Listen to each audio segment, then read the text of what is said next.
Expert claims Logan Paul has possession of most convincing UFO footage ever. You'd never have known it, but it's been claimed that Logan Paul could be the most important figure in the UFO hunting community. Documentary filmmaker James Fox has spoken about a piece of footage that was rumored to have been uncovered by UFO specialist Chuck Clark around 30 years ago.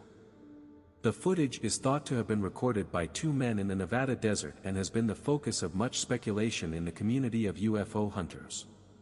While the clip has never been widely shared and has become the stuff of urban legend, Fox has revealed that Paul could be the key to the video being shared with the public in the future.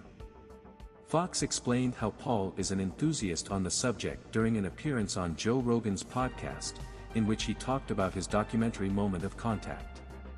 According to him, Paul is in possession of a copy of the infamous footage after covertly filming it after Clark had turned down $100,000 in cash for the tape. Fox alleges the original video was captured on a handheld camera by the two men and shows them driving in the Nevada desert, where they capture a UFO very close to their car. Speaking about the footage, which the filmmaker claims to have seen, Fox described the eerie scene in detail to Rogan. One day, I get a phone call from Chuck Clark, and I'm back at home in Northern California, and this is kind of a long way away, and he goes, "James, I got something you need to see." I said, "Okay, well, what is it?" "I can't tell you, but your jaw's gonna hit the floor when you see it." I was like, "That good?" He goes, "Oh yeah, that good." I said, "I'm canceling all my plans," jumped in my car, and I drove straight through to Rachel, Nevada. I get to his house. This must have been, I'm gonna guesstimate 94, 95. Get to his house, and he's got a double wide right near the little alien. And he pops in this VHS tape. I was like, and it was like two guys on the quintessential road trip just to Area 50, you know, the surrounding areas, Rachel and the extraterrestrial lonely highway, and they're goofing off the alien, taking videos of each other, just the typical road trip out to Area 51, right? Blair Witch Project. Totally. And then they're goofing off next to the photographs of the alien and the crashed disc, and then they're inside the little alien, and I'm like, okay, where's this going? Then all of a sudden, and I saw this with my own eyes, all of a sudden, the car's parked, and it's parked out by the black mailbox in the desert, and it's dusk. The camera is on the armrest between the two seats, and it's slightly cocked, like it's not level. And it's filming the dashboard and the screen, the windshield, and there's two guys in there sounding like, you can't see them, sounding like they're trying to crawl under the seats. I mean, they're freaking out. And then one of them goes, it's over the top of us. It's over the top of us. And I'm like, damn, what is this video? Like, what am I, Then all of a sudden, the car lights up on the inside, but the source of light is above it. Like, if you can imagine, I've never seen anything like this. If you could put a pendulum with a light source above a vehicle, like above the car, like this, but very slow and fluid motion, like rocking back and forth, the shadows and the lights on the inside of the car are doing this really eerily. You've never seen anything like it. I'm looking like, my God, what is going on? And they're very scared. And one kid, who's the younger of the two, is like, I'm getting out. I'm getting out of the car. No, stay in the car. It's over the top. Stay in the fucking car. He goes, no, I'm getting out. And he gets out, and he videotapes a disc that was so low you could have hit it with a rock. And I'm looking at this thing, and I'm like, that's what all the witnesses have tried to describe. That's like, if you could imagine the skin on the craft glowing like phosphorus on a beach, that's what it looked like. Like the skin was alive, and it had like a yellowy orange color to it. But you could clearly see it was a disc. I mean, it was not an orb. It was a disc. But the metal lit up like it was alive. I'd never seen anything like it. And it just wobbled like it was unstable, like doing this. And the camera guy goes, oh my God. And then something about the batteries, and then boom, it shuts off. I looked over at Chuck Clark. I said, this is the video everyone's been waiting for. Unbelievable. How do you know this is real? Because If it's not real, all my BS meters are going off right now. Dude, fair enough. I get it. Fair enough. I saw this video with my own eyes. Of course. Yeah. It's a video, though. It's a video, for sure. No question And about you it. know they make fake videos. Absolutely. It was 1995, and they could have. But why wouldn't... If 1995 is harder. Yeah, but why? It's never been released to the public. Why would you create a fake video? What year did you see it? I saw it like 95.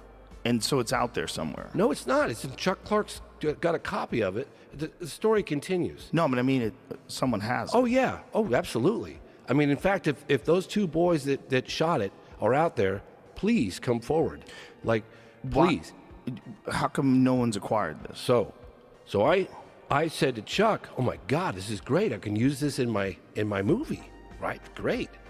He goes, "Oh no, they're terrified." I said, "Well, look, just put me in touch with the guys. You don't have to like give." But wait a minute, they're terrified, but they give it to a guy who lives in a trailer. I'm just telling you. Do you know what I'm saying? Though? Absolutely. Hey, I'm really terrified. I don't want this getting out, but I'm going to give it to you. I get it. Guy who lives in a trailer. I get it. What does this guy do for a living? He was a former military guy, and he's retired. But just a retired military sit with guy me for a out in minute a trailer. here. This guy's a Fed. So that he doesn't even live there. But no, he probably put on some fucking overalls so the story to hang gets out better. with you. The story Is gets his better. name Ray Epps? I know, Joe. Believe me, I get it. But the story gets better. Okay, so sit tight. Okay. Because I went on a couple of podcasts and I said, screw it, I don't care anymore. I saw this video, I'm going to start talking about it. Chuck Clark said, if you ask me again after like 10 years or 12 years, I'm never talking to you again. So I was like, I of course asked him again. I said, I'll give you 30 grand for the video, and he's not talking to me. So I went on like a Concrete podcast, and I went on this guy Julian Dorian's podcast, and I went on a bunch of other podcasts, and I gave the whole story. Let's let somebody else pick up the ball and run with it. I'm just telling you what I saw, okay? I get contacted a couple of years ago by a guy who goes, I saw that video too. Then another guy contacts me and he goes, I'm a private investigator and I find people. I said, well, his name's Chuck Clark. Go to it. So he finds him. Right at that time, I'm going on the Impulsive podcast with Logan Paul, and I tell Logan Paul the story, and he has exactly the same response you have, and I don't blame you. Okay, I'm not here to convince anybody of anything. I'm just telling you what I saw. It was very impressive what I saw. Very impressive. If it was a fake, my God, that was well done. He should be making movies with Spielberg. So anyway. What is this channel's name? Who has this again? Chuck Clark. Chuck, what are you doing, Chuck? Well, let me finish. So Logan Paul, he's like, I want to go to this guy's house. I said, hey, I got the guy. He's got the information. Logan's like, this is all behind the scenes. So Logan Paul takes, I put him in touch with this guy, and this guy lives in the middle of nowhere. I mean, it was like Logan Paul takes a Mercedes with a bunch of guys and $100,000 in cash, a big brick. And he goes out to this guy's house in the middle of the desert. And Logan calls me in the middle of nowhere. And he's like, you sure your contact's legit, dude? My phone doesn't work. I'm in the middle of nowhere. I got $100K cash in my pocket, and I can't find this guy. I said, no, I'm sure he's good, you know? And so Logan goes in there and meets Chuck Clark. And Chuck Clark's like, yeah, I got the tape right here. And so he says, I'll give you $100,000 for it. And the guy says, no way.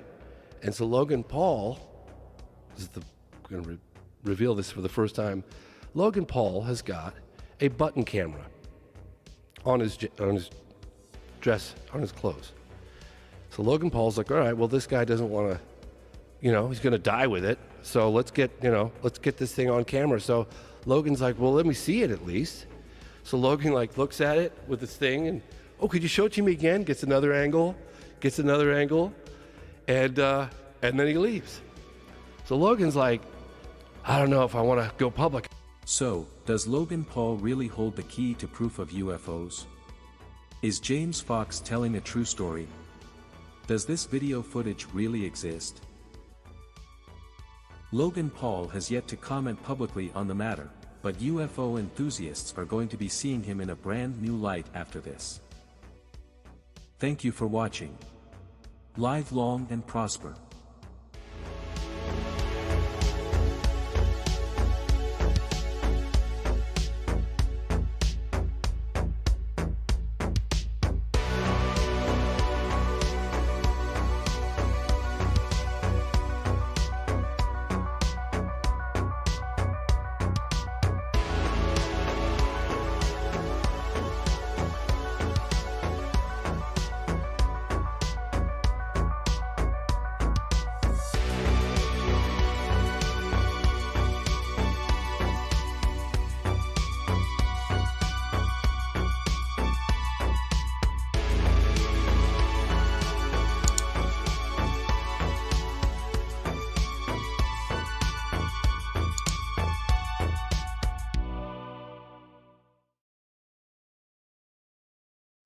Hey!